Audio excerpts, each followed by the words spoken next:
Salut à tous, ravi de vous retrouver aujourd'hui en ce mardi 25 avril pour l'émission 100% Sport, votre rendez-vous de 30 minutes comme chaque semaine pour revenir et balayer ensemble l'actualité sportive de nos Saint-Quentinois, de nos sportifs Saint-Quentinois.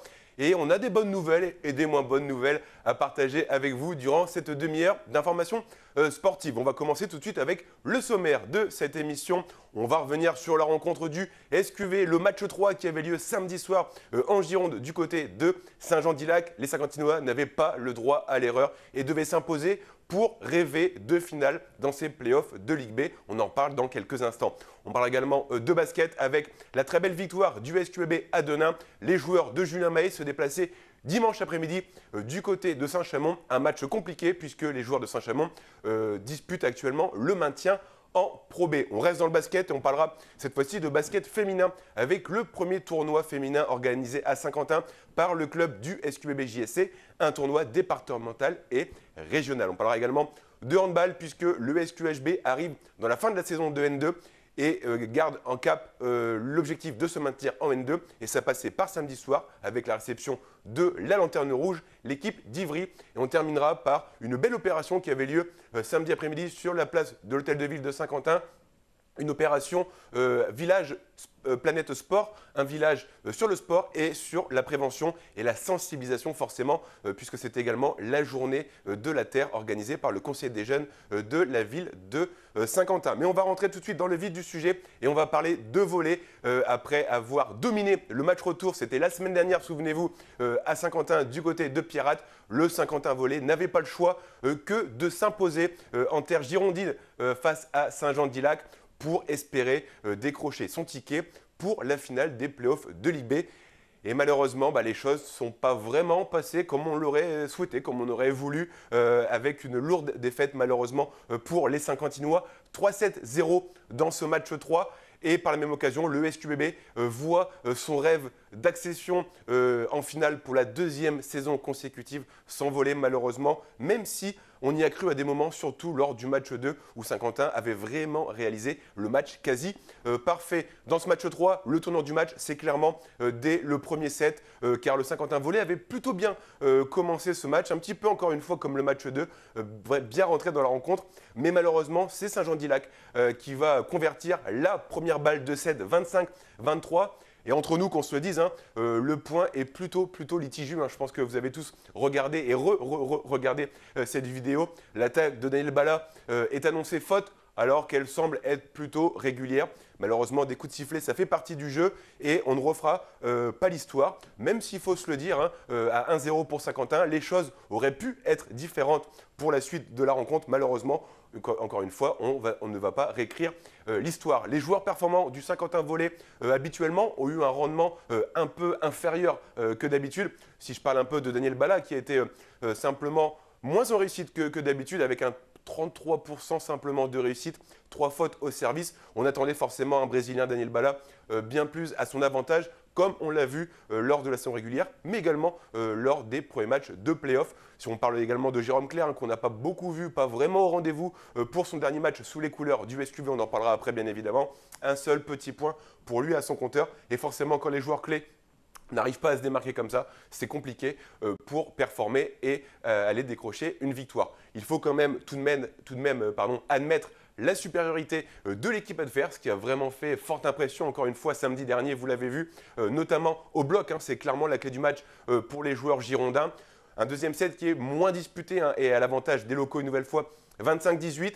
Un peu plus serré le troisième, 25-23, mais toujours à l'avantage de Saint-Jean-d'Ilac qui va décrocher une victoire et surtout le ticket pour la finale. Ce qui est dommage, c'est que Saint-Quentin n'a pas su reproduire un petit peu le schéma de jeu qui avait été proposé il y a 15 jours de ça, ici lors du match 2 à Saint-Quentin. On avait vraiment dominé et mis en difficulté les joueurs de Saint-Jean-d'Ilac. Dommage que les Saint-Quentinois et que les hommes de Dario n'ont pas su réitérer cet exploit. On y a cru, on est Saint-Quentinois forcément, mais malheureusement, c'est la loi du sport. Il faut un vainqueur et pas deux. Saint-Jean-d'Ilac va rejoindre la finale de Ligue B et sera opposé à l'équipe de Mende, une finale qu'on va forcément suivre à distance, même si on aurait préféré que ce soit Saint-Quentin qui y soit. Cette défaite n'enlève en rien la très belle saison du Saint-Quentin volley. On rappelle, 2 demi-finales en 2 ans. Une finale l'année dernière. On peut franchement que de féliciter les joueurs saint-quentinois. Et d'ailleurs, notez bien dans vos agendas, la semaine prochaine, dans cette même émission, on vous donne rendez-vous et on va consacrer une partie de cette émission pour revenir sur la très très belle saison 2022-2023 du Saint-Quentin Volley. On vous prépare quelque chose de sympa. Soyez avec nous la semaine prochaine, je ne vous en dis pas plus. Et comme l'a dit le président Serge Trickno, pas le temps pour les regrets, hein, juste après la fin du match, c'est ce qu'il a dit. Les Saint-Quentinois sont déjà focus sur la saison prochaine. Et ce qu'on peut déjà dire, c'est que ça bouge pas mal. Hein. Du côté du Saint-Quentin Volley, on a noté déjà quelques départs. Hein. On a entendu parler depuis quelques jours maintenant. Daniel Bala va quitter la belle Picardie, pluvieuse certes, pour aller rejoindre la Corse et l'équipe d'Ajaccio. Jérôme Clair, lui, va prendre la direction du Soleil également du côté de Fréjus. Et Kevin Rodriguez a annoncé qu'il souhaitait aller chercher un club à l'étage supérieur en Liga. C'est tout le mal qu'on lui souhaite. Du côté des joueurs qui vont rester, Joël Soltin, forcément, je pense qu'il en est à son 25e contrat à Saint-Quentin et toujours un grand plaisir. On espère le retrouver en forme la saison prochaine et que ses petits soucis de santé seront derrière lui. Émile Serrault et Kevin Kaba porteront également les couleurs du SQV la saison prochaine. Et maintenant, on va parler de ce qui vous intéresse du côté des arrivées. Un Brésilien en remplace un autre, Luis Felipe Oliveira, un central brésilien, débarque à Saint-Quentin au poste de central, tout comme Sylvain Benex, qui nous vient de Nancy et qui est simplement le meilleur libéro de Ligue B avec Nancy cette saison.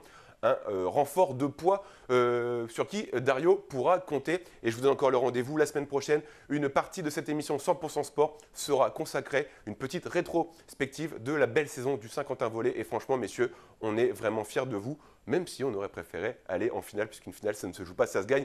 Mais en tout cas, on espère aller en finale dès la saison prochaine. On va parler de basket maintenant, si vous le voulez bien. Et je vous le disais, hein, le SQBB avait décroché un très très gros succès. C'était mardi à Denain lors du derby des Hauts-de-France et avait la voie royale hein, pour aller du côté de la Betclic Elite. Hein, l'objectif que les joueurs saint-quentinois ne cachent plus depuis quelques matchs et s'ouvrir à 3 journées de la fin de la saison régulière ses portes de la Betclic. Mais malheureusement, le SQB a vu rouge du côté de Saint-Chamond dimanche après-midi. Le SQB a même grillé son joker à Saint-Chamond en s'inclinant de 11 points, 73-84. Et surtout, en voyant revenir dans le rétroviseur l'équipe de Chalon qui a réalisé une belle performance en s'imposant du côté de Nantes. Et dès l'entame de match, on a vu que les Saint-Quentinois allaient avoir les choses assez difficiles. Hein. Ils ont pris un 11-0 en 4 minutes dès le début du match. Forcément, Saint-Chamond, je le rappelle, un 14e au classement et qui jouait dimanche après-midi son maintien en Pro B, avait forcément le couteau entre les dents en recevant le leader de Pro B. Du côté du SQB, c'est le banc qui va remettre les joueurs de Julien May dans le match. Et pour revenir même dans le premier quart-temps, ils vont passer à Saint-Chamond un 8-17 en fin de premier quart-temps. Les hommes de Julien May ont peut-être dépensé trop d'énergie hein, pour revenir dans le début du match et pour recoller au score. Et ils vont le payer durant les prochaines minutes dans la partie. Et pourtant, à la mi-temps, les Saint-Quentinois sont toujours dans le match. Hein. Ils ont même remporté le deuxième quart-temps d'un petit point. Et surtout, ils n'accusent qu'un petit point de retard, 36-37 en revenant au vestiaire. Un début de match bien trop compliqué hein, pour les hommes de Julien Mahé. Et ce n'est pas du tout à l'image de Saint-Quentin. Même ce qu'on a vu mardi à Denain, on a vraiment vu l'inverse de ce qu'ils ont pu proposer. C'est d'ailleurs ce que dit Julien Mahé lors de la conférence de match, d'après-match. C'était du côté de Saint-Chamond. On va écouter le coach saint-quentinois, forcément déçu de la prestation de ses joueurs. On a fait un début de match qui est difficilement excusable.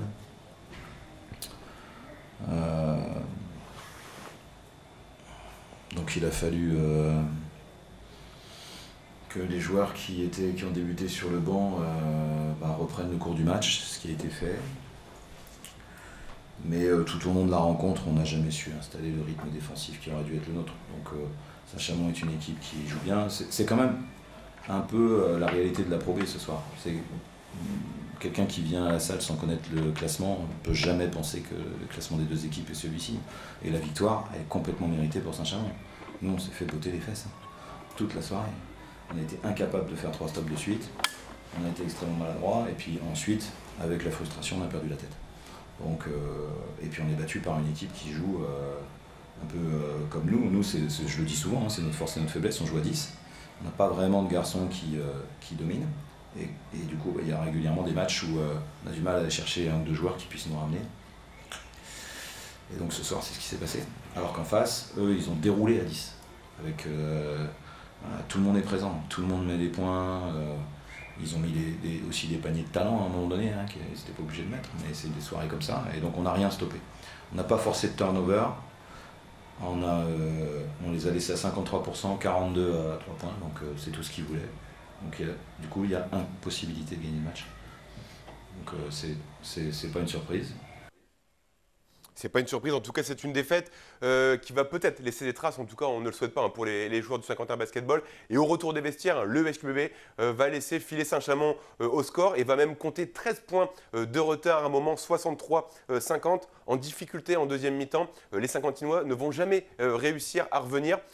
Plusieurs facteurs expliquent un peu ça, comme l'a dit Julien, notamment de faire plusieurs stops défensifs consécutifs. Une adresse qu'on a un peu oubliée au vestiaire malheureusement, une stat à relever, 9 sur 32 à longue distance, c'est beaucoup.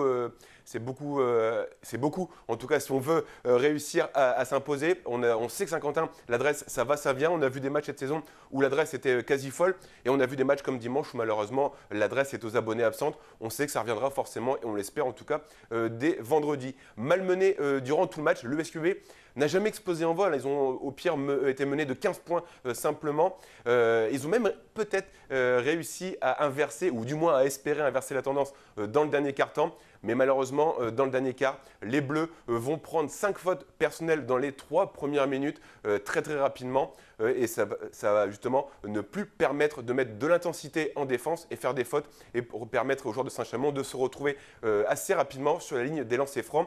Et malgré les 2 bombinettes de Benoît Gillet en fin de match, ça ne va pas permettre d'entretenir longtemps la flamme de l'espoir de la victoire. Le SQBB va s'incliner dans ce 4e déplacement en 5 matchs. On le rappelle, un calendrier assez chargé et assez compliqué. Et des défaites notamment à La Rochelle et celle-ci à Saint-Chamond, elles sont compliquées. Mais le calendrier excuse un petit peu également les petites erreurs de parcours des joueurs de Julien Mahé. Mais pour autant, et ce qu'il faut garder en tête, c'est que Saint-Quentin garde son destin entre les mains. Il reste 3 matchs, dont 2 à la maison. Et ça fera forcément la différence. On va tout de suite retrouver Julien Mahé en salle de conférence de presse pour découvrir la suite de son analyse d'après-match qu'il partageait avec nous et surtout comment lui, il entrevoit cette fin de saison régulière qui s'annonce forcément palpitante. On écoute Julien Mahé. Il reste 3 matchs, on a 2 réceptions, on est premier. C'est pas si mal. Voilà. Après, le sujet c'est... Alors, il y a une chose pour laquelle je suis plutôt... Parce que j'ai... Comment vous dire ça? Je comprends que l'environnement après une victoire à Denain et des défaites de nos concurrents puisse penser des choses. Mais nous, on a les pieds sur terre, au quotidien. Et il faut aussi que mes joueurs aient les pieds sur terre. Par contre, il y a 0 pression. Vraiment, il y a 0 pression. Qu'est-ce qui va se passer? On finit pas premier, les gens vont nous en vouloir. On est 50 ans. Donc, voilà. Moi, je veux pas que les joueurs aient de pression. On va juste jouer 2 matchs sur 3 chez nous, où on aura un soutien, je pense, de folie. Et il faut que les joueurs prennent ça positivement. Et on aura un match à Nantes où il faudra montrer autre chose que ce soir. Et pas finir avec des regrets, mais quels regrets en même temps. Donc voilà, on va tenter de conserver notre place. On va compter sur Saint-Chamond. Mais avant tout, il faut compter sur nous-mêmes. Mais en fond, vous voyez bien, quand on rend des copies comme ce soir, c'est pas... Il n'y a pas à espérer des choses qui soient très positives. Il faudra faire beaucoup mieux. Donc on verra si on est en capacité de faire beaucoup mieux. Il faut donner le maximum. Et puis on verra. Il y a 3 matchs. Il y a 3 matchs et il y a 2 réceptions. Moi, je te l'avais dit, j'étais très inquiet avant de jouer 4 déplacements, 5 matchs, à La Rochelle, à Châlons, à Denain qui est un derby, à Saint-Chamond. Et la seule réception, c'est Boulazac. Donc vous imaginez la tronche du calendrier, quoi. Donc évidemment, on ne s'en est pas sorti miraculeusement. On s'en sort avec 2 victoires, 3 défaites. Voilà. Mais par contre, c'est pour ça que je t'avais dit le point après ce match-là, c'est que après ça, je pensais peut-être pas qu'on serait premier encore. Et on l'est. Donc maintenant, à nous de faire le maximum pour conserver cette première place. Cette première place qui est encore dans les mains du Saint-Quentin Basketball et on espère qu'elle va y rester en tout cas jusqu'à la fin de cette saison régulière. Et malgré cette défaite, la 9e cette saison en Pro B, on le rappelle, le SQB reste le leader de la Pro B, notamment grâce au panier d'avérage, au point d'avérage, on va le dire à l'anglaise. Les Picards restent en tête sur Châlons qui a été battre Nantes dimanche après-midi. L'avantage du goal average aura peut-être son importance d'ici la fin de saison.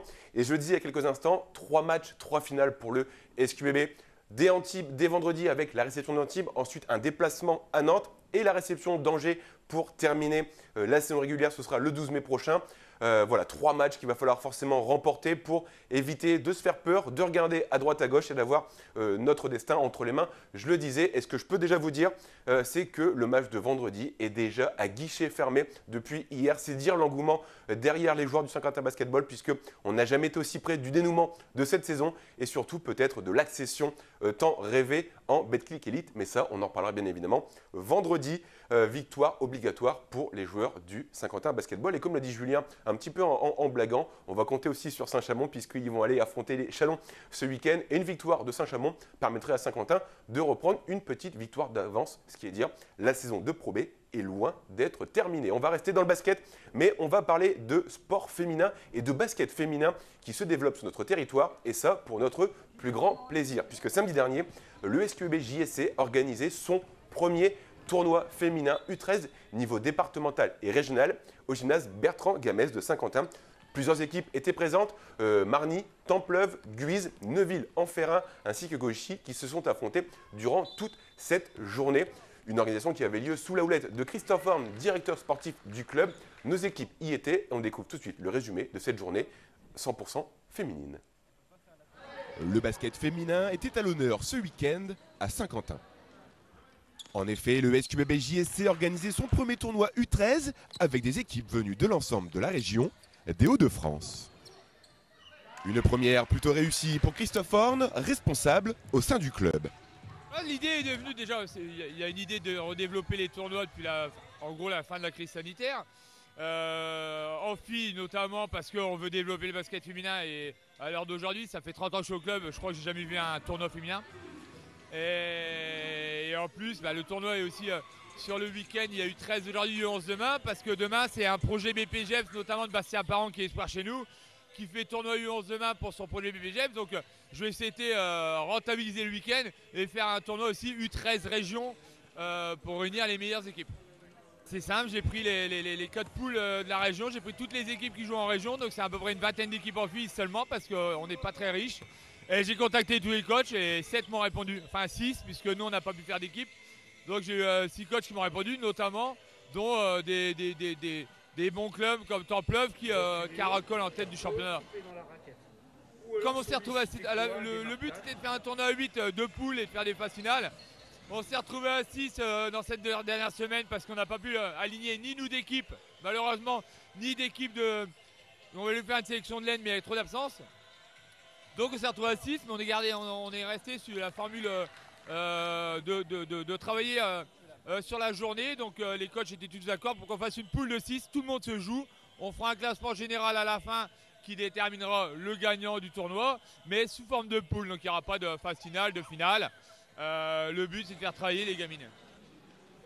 Déjà nous on veut le développer puisque maintenant on a des filles avec la fusion avec la GSC et c'est vrai que l'Aisne est relativement pauvre en filles.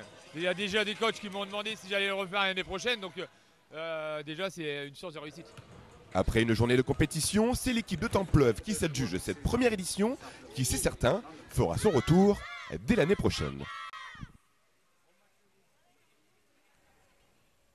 Le sport féminin, on aime quand ça se développe. On va rester justement dans le sport féminin, on va juste changer de ballon et prendre la direction du gymnase Jacques Klein, puisque samedi soir, c'était l'avant-dernier match à domicile de la saison pour l'équipe première féminine du Saint-Quentin Handball qui recevait l'équipe d'Ivry, lanterne rouge du championnat. Et toujours dans la course au maintien, les Saint-Quentinoises n'avaient pas le droit à l'erreur et devaient forcément s'imposer à domicile pour garder l'espoir de se maintenir dans cette division 2N2 qui, on le rappelle, ont été promus en début de saison. Et devant 250 supporters qui étaient totalement survolés samedi soir, le SQHB avait envie de bien faire. Découvrons maintenant si les joueuses de Benjamin Desmarais ont su mettre fin à la série de 9 rencontres sans victoire. On regarde le résumé de ce match.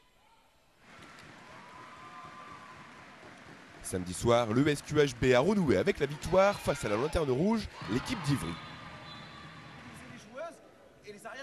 Après 9 matchs sans succès, les filles de Benjamin Desmarais font coup double puisqu'elles quittent la zone de relégation. Une victoire qui fait forcément du bien pour l'entraîneur saint-quentinois. On l'attendait depuis longtemps, donc aujourd'hui c'est ce qu'on voulait. Ça n'a pas été tout parfait, mais on y a mis le cœur déjà. Voilà, on a mis beaucoup d'envie et c'est le principal. Vu les derniers matchs, l'essentiel c'était de gagner, que ce soit contre Ivry ou contre une autre équipe, il fallait qu'on gagne, quoi. Bah, les intentions, je pense qu'on les a toujours eues. Après, on sent quand même encore, notamment en attaque, qu'on manque de confiance en nous. Défensivement, on les a mis en grande difficulté, mais ça a toujours été nos forces. Et je pense qu'aujourd'hui, ça les a vraiment mis en difficulté comment on défendait. Et voilà, après, oui, je pense que ça fait du bien à tout le monde et puis bon augure pour les derniers matchs, quoi. La semaine dernière, je pense qu'à la fin du match, on n'avait plus trop envie d'être sur un terrain de hand parce qu'on en avait lourd. Voilà, je pense que là, ce match-là arrive au bon moment. Le public était quand même là malgré nos résultats, donc ça c'est cool. Et voilà, je pense que surtout là, ça va faire du bien. Ça fait vraiment du bien, ça fait longtemps qu'on l'attendait, on l'a enfin. On est soulagé et on est content de l'avoir prise, celle-là. Elle fait vraiment plaisir. Le sort n'est pas complètement entre nos mains, donc il faut encore gagner les 2 suivants. Le prochain va être vraiment très dur parce qu'on est en déplacement à 3. C'est une équipe haut de tableau, donc on va faire de notre mieux. Après, on ne garantit rien, mais on va tout donner. Et puis il en reste 2, il faut aller les chercher, ça va être au mental. On a un peu de perte, là on a 2 joueuses qui sont blessées, on essaie de composer comme on peut. On tire un peu sur celles qui peuvent jouer. On essaye que ça va passer, on espère en tout cas, et puis j'espère qu'elles reviendront nous renforcer pour nous aider à aller chercher les 2 prochaines victoires. Une victoire 27-19 qui permet aux Saint-Quentin Handball de sortir de la zone de relégation après 20 journées. Il reste 2 matchs aux Saint-Quentinoises pour obtenir officiellement le maintien en National 2. Dernier match à domicile, ce sera le samedi 20 mai. Soyez nombreux pour pousser les filles du SQHB à la victoire. On va terminer cette émission avec une opération malgré une pluie battante qui se tenait samedi après-midi sur la place de la ville de Saint-Quentin avec l'association Univers Sport qui avait mis en place un village Sport Planète à l'occasion de la journée de la Terre qui était organisée par le conseil municipal des jeunes de la ville de Saint-Quentin. Les badauds qui sont venus sur le village ont pu découvrir durant cette journée différents ateliers de sensibilisation comme par exemple sur les déchets et la manière de les recycler grâce à un jeu de cartes. Ils ont pu également découvrir un stand tenu par le Saint-Quentin Tennis qui mettait en avant l'opération Balle Jaune, une opération qui vise à recycler les balles usagées des tournois professionnels et amateurs et particuliers pour leur donner une deuxième vie. Sans plus attendre, prenons la direction de ce village Univers Sport qui avait pris ses quartiers samedi après-midi malgré une météo bien capricieuse sur la place de Telle-Ville de Saint-Quentin. On découvre le sujet. Samedi après-midi, un village Sport Planète s'était installé sur la place de l'Hôtel de Ville. À l'occasion de la Journée de la Terre organisée par le conseil municipal des jeunes de la ville de Saint-Quentin, différents ateliers gratuits étaient proposés. Un village Sport Planète. Donc le but c'est de réunir des acteurs locaux engagés pour la défense de l'environnement et la préservation de la planète.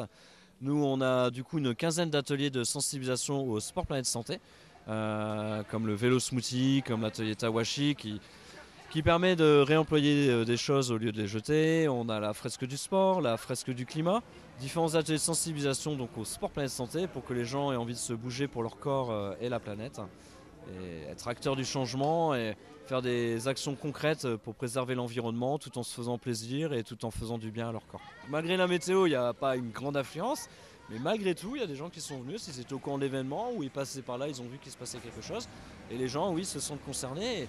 Et grâce à ce type d'événement, en fait, ça permet de conforter les gens déjà engagés à le rester, mais aussi aller chercher les gens qui sont un peu moins engagés pour qu'eux aussi aient envie de se bouger et d'être acteurs du changement et de faire que tous ensemble, le monde de demain soit meilleur. À Saint-Quentin, pourquoi? C'est une ville engagée.